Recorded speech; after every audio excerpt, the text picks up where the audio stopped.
Hello viewers, welcome to my YouTube channel learn with Joy. তো আজকের ভিডিওতে আমি তোমাদের সাথে ক্লাস 8-এর প্রশ্নবিচিত্রা 2025 সালের থার্ড ইউনিট টেস্ট ভূগোলের পেজ নাম্বার 311 স্কুল 1-এর সমস্ত প্রশ্নের উত্তর প্রথম থেকে শেষ পর্যন্ত ছোট বড় সব প্রশ্নের উত্তর কিন্তু করে দেবো। তো অবশ্যই তোমরা ভিডিওটি শেষ পর্যন্ত দেখবে।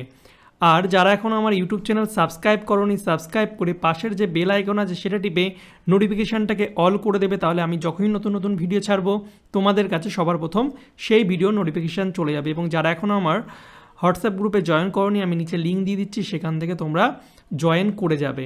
এছাড়া যারা পিডিএফটা নিতে চাও, আমি তার লিঙ্কও ডেসক্রিপশন বক্সে দিয়ে দিয়েছি।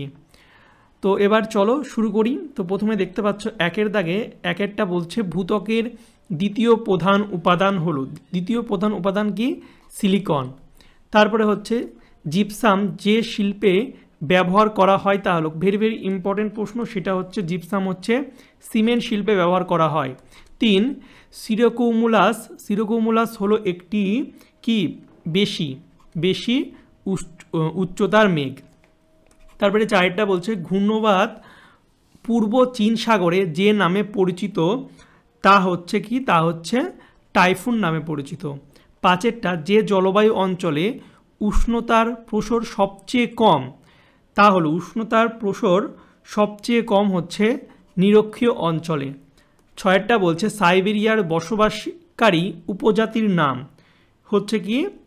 ইয়াকুত। তারপরে 7টা বলছে জাপানের ফুকুশিমাই পরমাণু দুর্ঘটনা হয়েছিল। তো বানানটা তোমরা ভালো করে দেখবে, ফুকুশিমাই, ঠিক আছে। যে পরমাণু দুর্ঘটনা সেটা কত সালে হয়েছিল? সেটা হয়েছিল রিসেন্ট 2011 সালে। তারপর একটা নিউ ইংল্যান্ড রেঞ্জ থেকে যে নদী উৎপত্তি লাভ করেছে তা হচ্ছে কি? তা হচ্ছে মারে। 9টা কোনটি মাইক্রোনেশিয়ার দ্বীপ নয়? মাইক্রোনেশিয়ার দ্বীপ নয় কোনটা? মার্শাল হচ্ছে দ্বীপ, কিরিবাটিও দ্বীপ, গুয়ামো দ্বীপ, এই যে সামোয়েদ, এটা দ্বীপ নয়। তারপর একটা নিম্নলিখিত বিষয়গুলির মধ্যে কোনটি আমাজন অরণ্যের বিনাশে সর্বাধিক প্রভাব বিস্তার করে? এটা হচ্ছে বাণিজ্যিক কৃষি। তো হয়ে গেল এমসিকিউ প্রশ্নগুলো। এবার চলে যাব নেক্সট 2-এর দাগে শূন্যস্থান পূরণ। প্রথমেরটা বলছে পৃথিবীর মোট আয়তনের প্রায় কত শতাংশ দখল করে আছে গুরুমণ্ডল? গুরুমণ্ডল হচ্ছে 84% দখল করে আছে। 2-এরটা অন্তঃকেন্দ্রমণ্ডল ও বহিঃকেন্দ্রমণ্ডলের মাঝে ড্যাশ বিযুক্ত রেখা আছে, এখানে হচ্ছে লেম্যান বিযুক্ত রেখা আছে। 3 পৃথিবীর ব্যাসার্ধ প্রায় 6371 কিমি। 4-এরটা বলছে ড্যাশ হলো ভারতের একটি প্রাচীন ভঙ্গিল পর্বতমালা, আরাবল্লী হচ্ছে ভারতের একটি প্রাচীন ভঙ্গিল পর্বতমালা। 5-এরটা ভূপৃষ্ঠে প্রভাব বিস্তারকারী একটি বহির্জাত প্রক্রিয়া হলো কি? নদী বা ক্ষয়। 6-এরটা বলছে ড্যাশ হলো মেক্সিকোর একটি মৃত আগ্নেয়গিরি, পেপোক্যাটেপেটল, স্পেলিংটা ভালো করে দেখবে, পোপোক্যাটেপেটল হচ্ছে কি মেক্সিকোর একটি মৃত আগ্নেয়গিরি। পরেরটা বলছে 2015 সালের নেপালের ভূমিকম্পের মাত্রা ছিল কত? 7.8। তারপরেরটা বলছে ড্যাশ হলো একটি অসংঘাত শিলা, ব্যাসাল্ট ও গ্রানাইট হচ্ছে একটা অসংঘাত শিলা। 9টা বলছে ড্যাশ হলো শিলা থেকে লোহিত মৃত্তিকার সৃষ্টি হয়, ব্যাসাল্ট শিলা থেকে লোহিত মৃত্তিকার সৃষ্টি হয়। 10-এরটা বলছে ফিলাইটের রূপান্তরিত রূপ হচ্ছে কি? সিসট। এবার চলে যাব নেক্সট 3-এর দাগে সত্য মিথ্যা। তো দেখে নাও উত্তরগুলো, তোমাদের আমি দেখিয়ে দিচ্ছি, ঠিক আছে। প্রথমেরটা অশুদ্ধ, পরেরটা অশুদ্ধ, তারপরেরটা অশুদ্ধ এবং লাস্টের দুটো হচ্ছে শুদ্ধ। বায়ু সীমান্ত দেখা যায় নাতিশীতোষ্ণ ঘূর্ণবাতে, আর শীতের শুরুতে দিল্লিতে কুয়াশার জন্য দৃশ্যমানতা কমে যায়, এগুলো শুদ্ধ। এরপরে দেখো 4-এর দাগে 2-একটি বাক্য উত্তর দিতে হবে। ইগলু কি? ইগলু হচ্ছে শীতপ্রধান অঞ্চল, যেমন এক্সমিমো বা হচ্ছে ইনুইট সম্প্রদায়ের বরফ বা তুষার দিয়ে তৈরি গম্বুজ আকৃতির এক ধরনের বিশেষ বাসস্থানকে ইগলু বলে। তারপর একটা পৃথিবীর সর্বাধিক জনবহুল জলবায়ু অঞ্চলের নাম কি? মৌসুমী জলবায়ু। তারপর একটা কত সালে উত্তরাখণ্ডের গারোয়ালে চিপকো আন্দোলন হয়েছিল? 1973 সালে। নেক্সট আর্থ সামিট কোথায় হয়েছিল? আর্থ সামিট হচ্ছে 1992 সালে ব্রাজিলের রিও ডি জেনেরোতে। 5 নাম্বার ইংল্যান্ডের বৃহত্তম হিমবাহ সৃষ্ট হ্রদের নাম কি? সেটা হচ্ছে লেক টাওপো। হয়ে গেল এগুলো। এবার 5-এর দাগে দেখো, পি ও এস তরঙ্গের দুটি পার্থক্য লেখো। তো এখানে পার্থক্যটা আছে, তোমরা দেখে নাও। তোমরা চাইলে তোমাদের বই থেকেও পড়তে পারো, সহায়িকা বই থাকলে সেখান থেকেও পড়তে পারো, বা আমার উত্তরটাও তোমরা পড়তে পারো।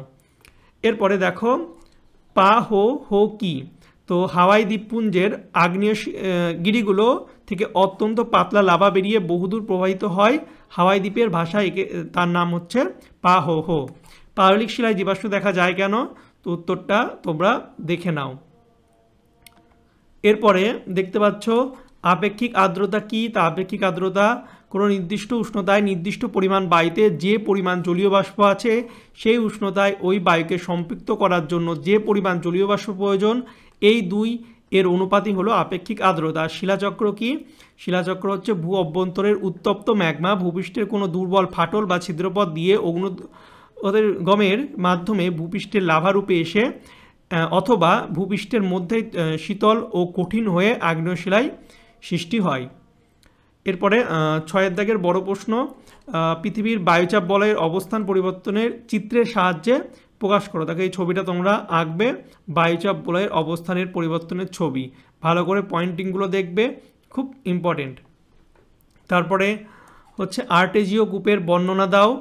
উত্তরটা তোমরা দেখে নাও। নিরক্ষীয় অঞ্চলে ক্যানোপি দেখা যায় কেন? এর উত্তরটা তোমরা দেখে নাও, পারলে তোমরা স্ক্রিনশটও নিয়ে নিতে পারো। এরপরে পরিবেশ দূষণ ও অবনমনের পার্থক্য, তো উত্তরটা দেখে নাও। এরপর 7-এর দাগের 5 নম্বরের প্রশ্ন মৌসুমী ও ভূমধ্যসাগরীয় জলবায়ু অঞ্চলের পার্থক্য লেখো। ইম্পর্টেন্ট প্রশ্ন, মৌসুমী আর জলবায়ু অঞ্চল ভূমধ্যসাগরীয় জলবায়ু অঞ্চলের পার্থক্য। এরপরেরটা দেখতে পাচ্ছি এখনও আছে পার্থক্যটা, 5 নম্বর বলে অনেকগুলোই পয়েন্ট দিয়ে দিয়েছি, তাই তো? কটা পয়েন্ট একবার দেখে নিই। দেখতে পাচ্ছ 1 2 3 4 5, আর এদিকে হচ্ছে এখানে আছে 3টে, 8টা টোটাল পয়েন্ট আছে। তোমরা মোটামুটি 6টা পয়েন্ট মুখস্থ করার চেষ্টা করবে। এরপর হচ্ছে পরিবেশ অবনমন নিয়ন্ত্রণের উপায়গুলি লেখো। এই উত্তরটা দেখে নাও, পয়েন্ট করে সুন্দর করে লিখেছি। তারপরে মারে ডার্লিং অববাহিকার কৃষি ও পশুপালনের উন্নতি লাভের কারণগুলি আলোচনা করো। এই উত্তরটা দেখে নাও, হচ্ছে পুরো পয়েন্ট করে সহায়িকা বই তোমাদের যেভাবে ছিল সেভাবে, এটা টেক্সট বই ছিল সেভাবে একদম সুন্দর করে লিখে দিয়েছি। এইভাবে পয়েন্ট করে সুন্দর করে লিখবে, ঠিক আছে? এরপরে তোমাদের মানচিত্র ছিল, মানচিত্রগুলো তোমরা একটু নিজেরা করে নেবে। যদি না পারো তাহলে আমাকে কমেন্ট করবে বা হোয়াটসঅ্যাপ গ্রুপে জয়েন হয়ে যাবে, সেখানে আমি কিন্তু এই মানচিত্রগুলো দেখিয়ে দেবো, ঠিক আছে? তো ভিডিওটা ভালো লাগলে অবশ্যই লাইক কমেন্ট শেয়ার করবে, চ্যানেলে নতুন হলে চ্যানেলটিকে সাবস্ক্রাইব করবে। আর প্রশ্নবিচিত্রার অন্য কোনো পেজের যদি উত্তর সমাধান লাগে সেটা আমাকে কমেন্ট করে জানাবে। আর যদি তোমরা হোয়াটসঅ্যাপ আর টেলিগ্রাম চ্যানেলে যুক্ত না হয়ে থাকো, লিঙ্ক দিয়ে দেবো, সেখান থেকে তোমরা জয়েন করে যাবে। আর যারা পিডিএফটা কিনতে চাও, আমি ডিসক্রিপশন বক্সে অলরেডি লিঙ্ক দিয়ে দিয়েছি, সেখান থেকে ডাইরেক্ট কিনতে পারবে। এছাড়া হোয়াটসঅ্যাপ SMS করে তোমরা নিতে পারবে। হোয়াটসঅ্যাপে আমাকে এই ভিডিওর স্ক্রিনশট এবং বাই পিডিএফ এই কথাটা লিখে পাঠাবে, তাহলে আমি তোমাদের একটা QR কোড দিয়ে দেবো, সেখানে পেমেন্ট করলে তোমাদের PDF দিয়ে দেবো। চলো বাই, দেখাবে তোমাদের সঙ্গে পরের একটা ভিডিওতে। Thank you for watching my videos.